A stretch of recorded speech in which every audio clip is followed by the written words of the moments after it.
lot about you.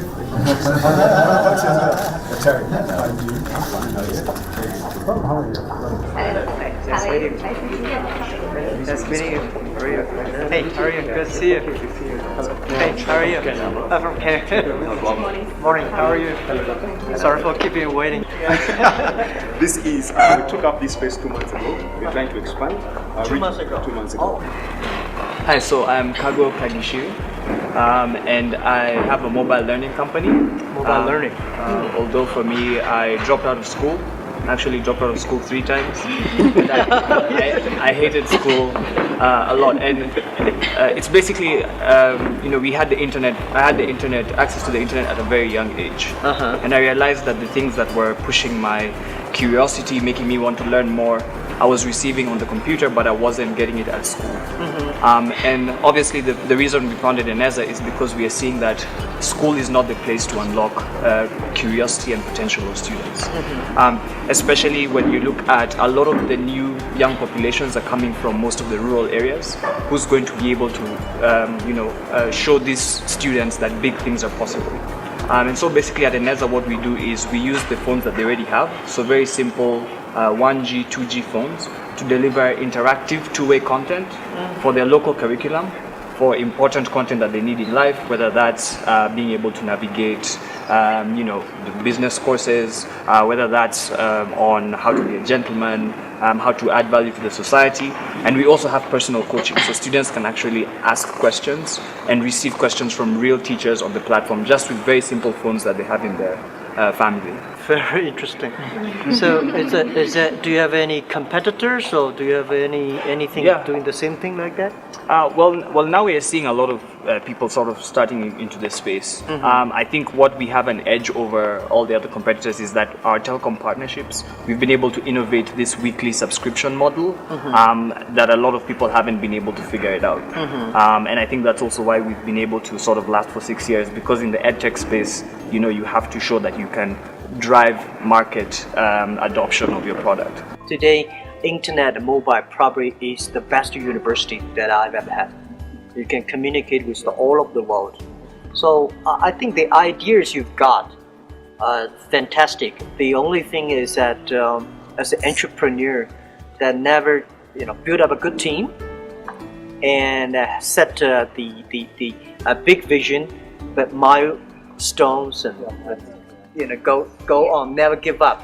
You might have a lot of problems, right? But you can see the problem you're facing, your competitor will face it too.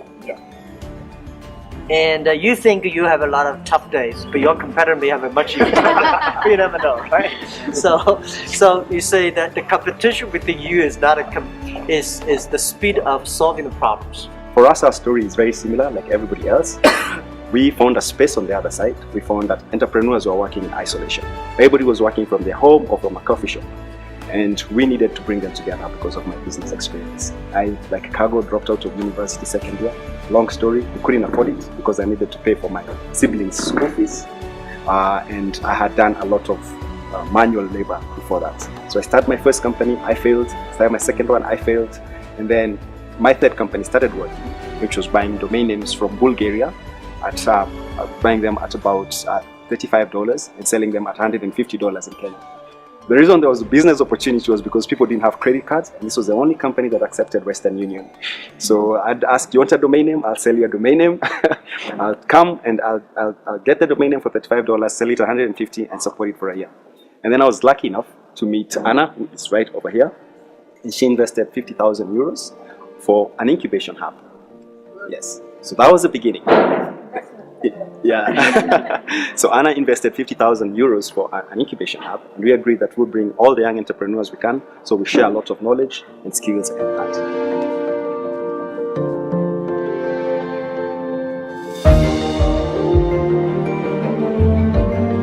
Dr. Mkisa Kitui, these are the young entrepreneurs. Thank you very much. Yes. Ladies and gentlemen, last year, September, with the support of the sisters of some of the most powerful people in the world, I managed to get Jack Ma to be a special envoy of UNCTAD for youth and small business. In that act, he becomes the most expensive employee I have ever had, with the status of an Assistant Secretary General of the United Nations. One of the main things that made me look for Jack, and I shared with him over 2 years of things at Davos, at the World Economic Forum, is partly the story he has to tell.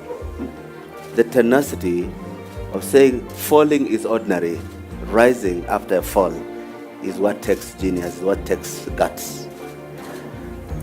And that in the reality of the marketplace, most small businesses have high mortality rates. Very many businesses fail. But how would you keep trying again after it has failed? That narrative, I thought, needed to be told to the world. But there was a second thing. Some of you have just listened to me in the other room mention. By the end of 2015, global electronic commerce reached 25 trillion US dollars. That's roughly close to the combined wealth of the top 100 enterprises in the world. As I bring Jack Ma on his first ever trip to Africa, actually, originally, we were supposed to have the entire trip in Nairobi, but because of Kenya's ability to suspend economics when it's going to an election, I said, okay, we will have this trip to Rwanda, but on our way there, we must stop in Kenya. And I'm glad that we created this possibility. And our stop to Kenya for me was first and foremost to give Jack a chance to talk to this audience. And to give this audience a chance to interrogate Jack. First, let's tell us your story. Just the first 3 years. We've watched the YouTube videos. We love them. We're inspired by them. Just the first 3 years. How did you do this? How did you do this? We want to hear it firsthand, don't we? Yeah. Yes, I think that's a very good place to start. Thank you. Well, thank you very much. This is my first morning in Africa, and I'm expecting this day for a long, long time. Well, this is the best gift I've ever got from Dr. Katui. That this morning talking to you guys reminds me of my early days. And I see from your eyes, from your heart, what you tell, it's the passion, the inspirations, the dream that you have. I remember 1995 when I came back from the States. I visited the USA for 29 days, and I discovered the internet. So I came back to China and said, I want to do something called internet. But there is no such word called internet before, and there's no such word called internet on the dictionary. So the government does not let me to register a company called internet. Since I had no background on technology, know nothing about computer, even to today, I know very little about computers. Because I don't think you have to know anything before you do it. The great thing I see from your eyes that I know you don't have a lot of know-hows. And those people have a lot of know-hows don't want to do it. The entrepreneurs, you start with a dream. You start with a belief. And you also have to start with a group of people believe the dream. So I came back to China and I said I want to do something called internet. China was not even connected to the internet in 1994. So it was very difficult to convince people there is something called internet. That was tough. People say you're telling a lie. But I know this thing exists, and I know it takes time to convince people. By convincing people, it's not convincing people by words. You have to convince people by results. I made a lot of speech in the early days, and even now I still talking to a lot of people. I came here today here not to sell in China products, because you have got enough Chinese products. Right? I came here to share with you the entrepreneur spirit and the dreams. This is what I learned from the other part of the world. I learned from the American dreams. I learned from many other startups in the whole world that the dream, how they do it. I think the very important is that making sure your dream can be realized, making sure your dream makes steps by step every week, every month. And making sure that your employees believe it, making sure your customers are happy. Because if your customer happy, your employees are happy, the shareholder will be happy. Do not try to spend a lot of time with your shareholders. Spend enough time with your customers. Spend enough time with your employees. and even do not spend a lot of time with competitors, because we are all so early stage. The best way to compete, to fight against your competitor is your customers, is your colleagues. So it was early days was tough.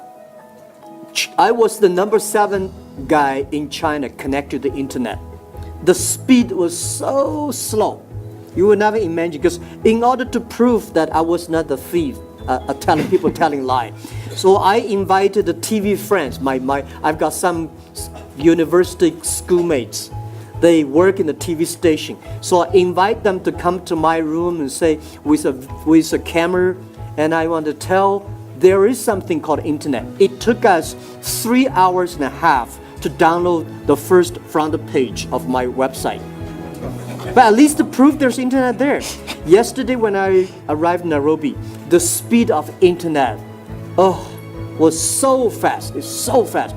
You guys are lucky, because it was so much better than the days when I started. And I think with such a great infrastructure of the internet you have, with so many people in the world today know about the internet. There today more than 1.7 billion people are already online. But at that time, total China, less than like 500 people using internet. It's difficult. But as I said just now in the other room, everybody, when you have a dream, you have to dream globally, but you have to win locally. You have to survive today, but you also have to think about the future. If you do not think about the future, if you do not have a vision for 10 years later, what will you be? You will never have a great people follow you and join your company. But if you cannot survive, you go nowhere. Right? No matter how big dream is, it is a telling a lie. So the thing I proved when I started my business, I failed for 1995. I started the first internet company, did not work out, so I joined the government for working for 13 months as a part-time contractor, did not work out. So 1999, I started my Alibaba.com in my apartment. And I know I may not succeed, but I told my 18 founders that first, even if we fail, some people will win. Internet is the future. E-commerce is the future. No matter you like it or not, 80% or 90% of business in next 30 years will be online.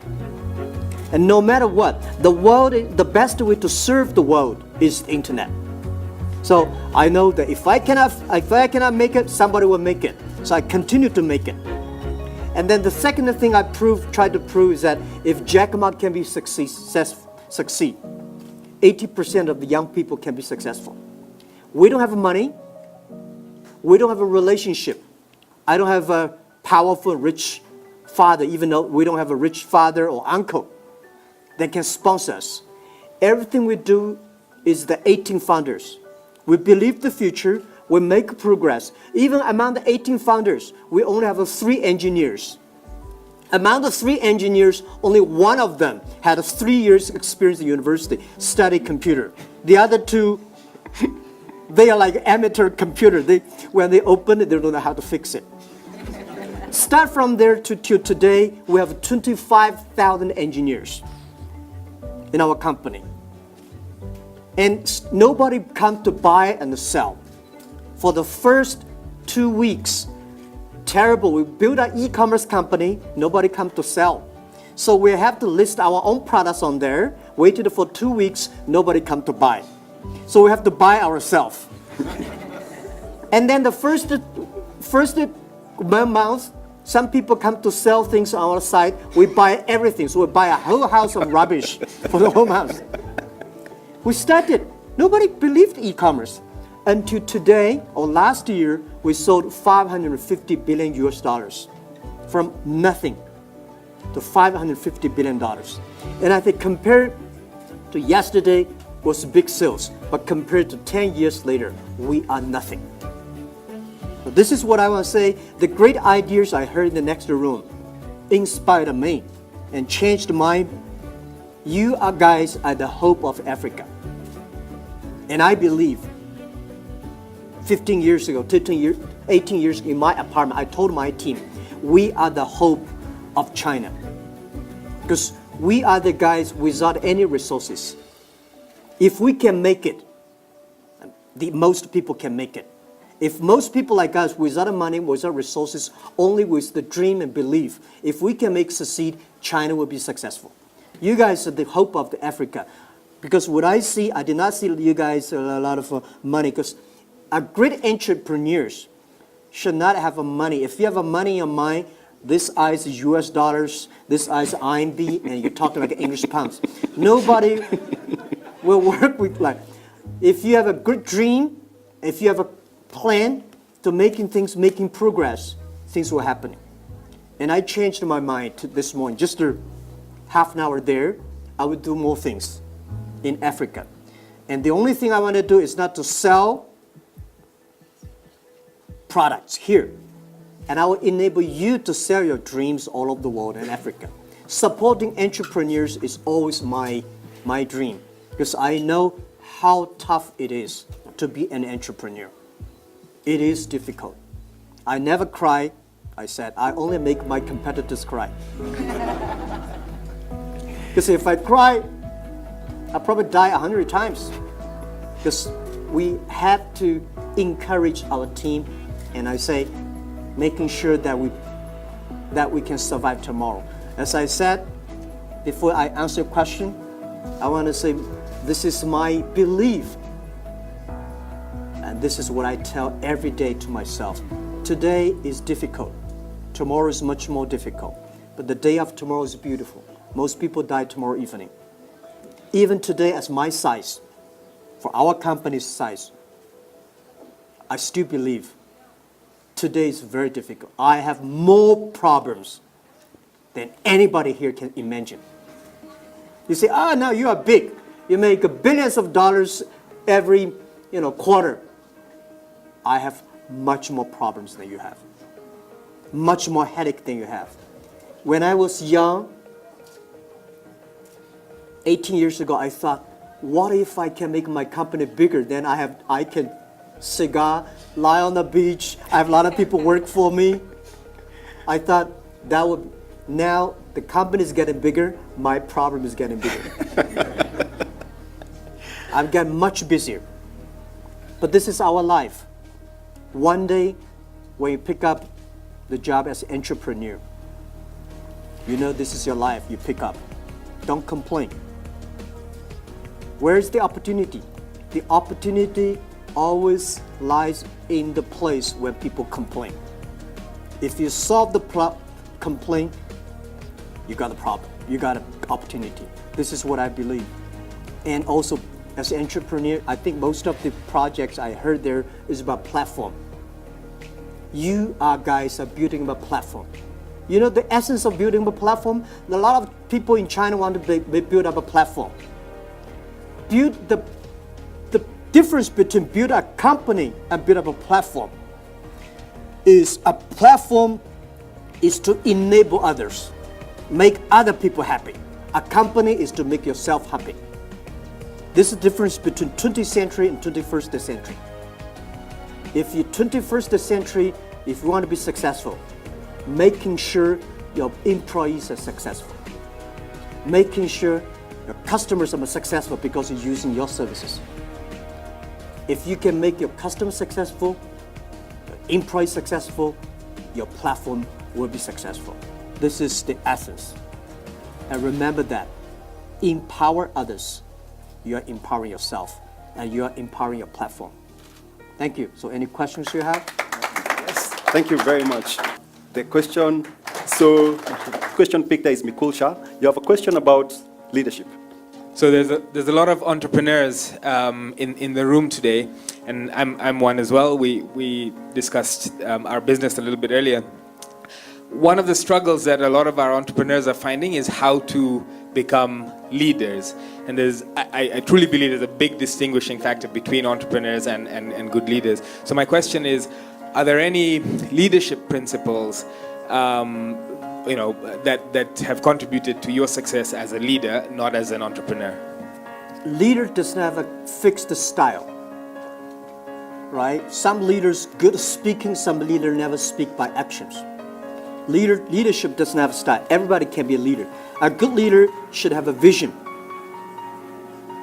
The vision is that, vision not necessarily good, because when I work in the company, when everybody was disappointed, I have to tell them. I have to see before the other people see the opportunity. When everybody excited, I have to see the disaster. Especially as a CEO of like me in the Alibaba group, my job is to see the problems of the future. So, and kill the problems before the disaster comes. So a leader must have a vision. A leader should inspire a team. A leader should discipline a team. I learned my management skill one day. I was talking to the famous general of the United States. He was talking to a group of people, say, how do you discipline your lieutenant? He's a general. The guy who lead the first Iraq war. What's his name? Pauline Cole. Yeah, Pauline Cole. Yes. He said, you as a leader, you have to get up early before the lieutenant. You have to sleep before the lieutenant, late before after the lieutenant. You have to eat before after the lieutenant to eat. But if you have a problem with the lieutenant, what are you going to do? Fix him, remove him, and fire him. Leadership is not only about inspiring. Leadership is those people who join your company. You have to create value for him. You have to making sure in 3 years he will be different. Not because his job is different, because if the people are not different, the products will never be different. I told many people when they join Alibaba, I say, guys, I don't know fortunate or unfortunate in joining Alibaba. We work much longer than the others, much harder. We had more problems than most of the companies. If you can survive in Alibaba, you can survive at any company in the world, because life is tough. We never promise you will be rich, you will be successful, you will be promoted. But we will promise you will be a problem, you have a wrong, you will make a mistake, you have a terrible boss. We all promised. So you set the expectation, but have a good vision. So that is the way we manage the company. And I think when you hire good people, the good people believe the vision they will get. So when I visiting a company, whether it's a good CEO or not, I do not listen to the CEO. I listen to his people. If the people believe the vision, or the people believe this guy. If the people believe the vision, if the people believe this guy, this company has hope. A good entrepreneur can always tell good stories. I don't need to listen to story from you guys. I can tell your people, right? If your people, any young people in your company, he can tell me the vision. He can tell me what they're doing. That is a good company. That's leadership. Leadership is making sure everybody, when they sleep, when they drink, when they talk, when they go to the toilet, they talk your vision. And they believe it. Great. Those people who work for me, you hear what has just been said. I hope you believe in me. So I'm going to take one question. You make the first $10,000 in the first month. You're happy because you know it's not that much money. But you wonder, when do you start to start paying? When do you know it's the right time to start paying yourself?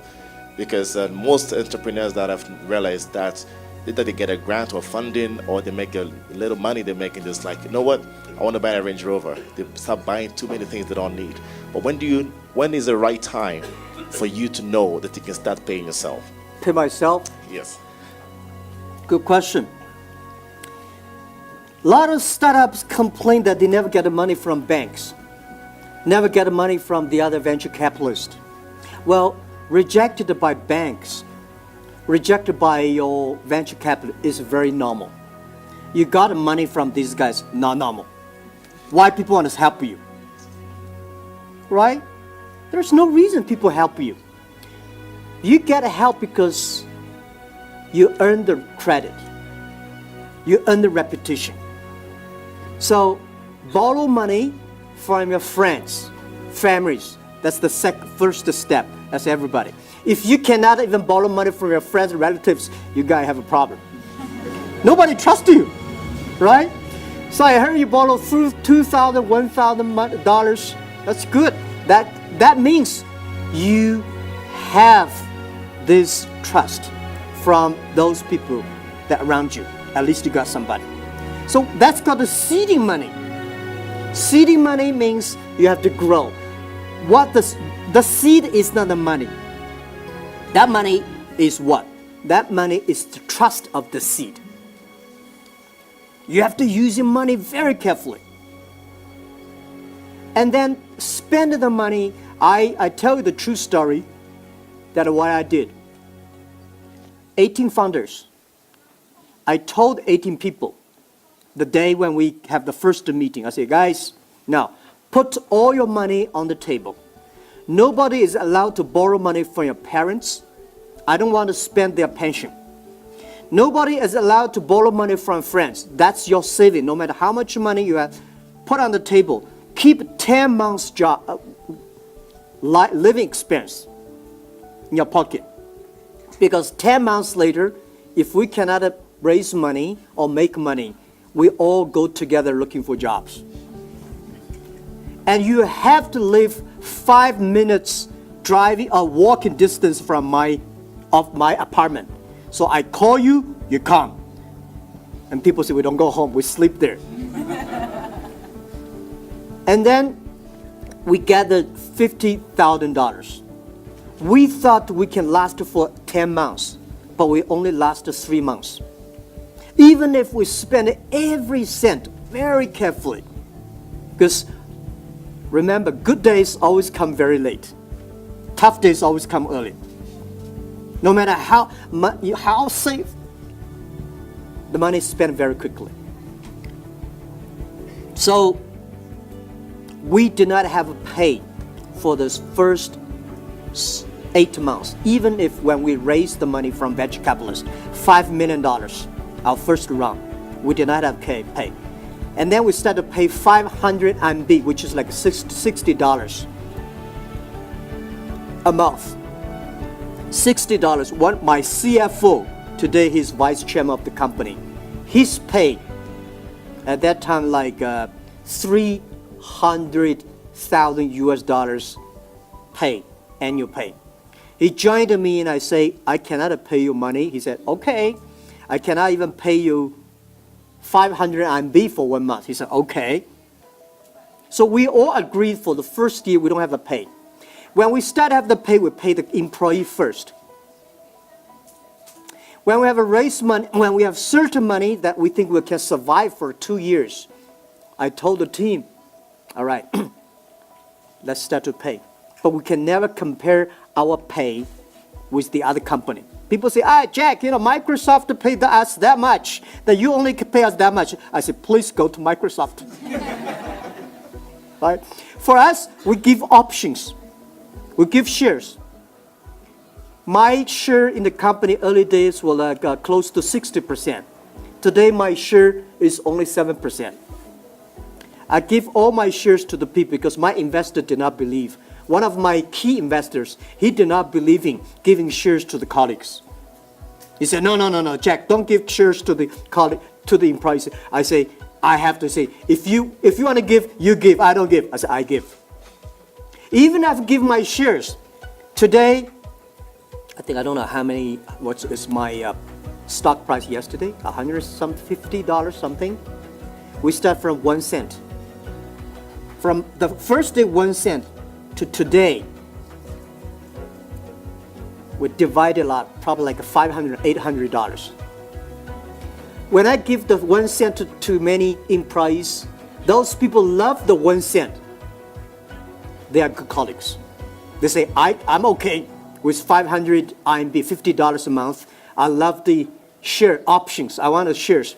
Those people want the dollars. They don't want options. You know, they are not your people. So I give a lot of shares to people. I remember one day when we want to dissolve USA office in Silicon Valley because we made a mistake, have an office in America. I said, guys, either you bring 2,000 US dollars back or 1 cent for each shares. Everybody say, give me $2,000. Nobody wants Alibaba shares. I know we hide the wrong people. When we're profitable, or close to profitable, we start to give share. If you are profitable without even paying your employees properly, you are not profitable at all. A real business, you should never rely on your colleagues have a tiny. So early days for Alibaba, our pay in our city is below average, but our option is good. And then when we're profitable, we say we should be better, a little bit better than the average pay of our city. Because we don't want, today, even us today, I think Alibaba is the richest company in our city. We can pay them very good, but we still keep we don't want to unbalance the city. We don't want to get every company to hire good people join us. This is the ecosystem. So we encourage our colleagues when they're 5 years old, or when they stay in the 5 years or 10 years, we encourage them to join the other company, even the competitors. Because in this way, that you are getting new fresh into. And those people for 5 years, 10 years, because they are so tight, we're working so hard, that for 5 years in Alibaba is like 15 years in any other company. So we have to let them go. Hey, think about, before you break even, you have to think for your employees, because they have wife, they have kids, they have family to raise. You can be crazy, your people can be crazy, but you as the founder and CEO, you have to care your colleagues.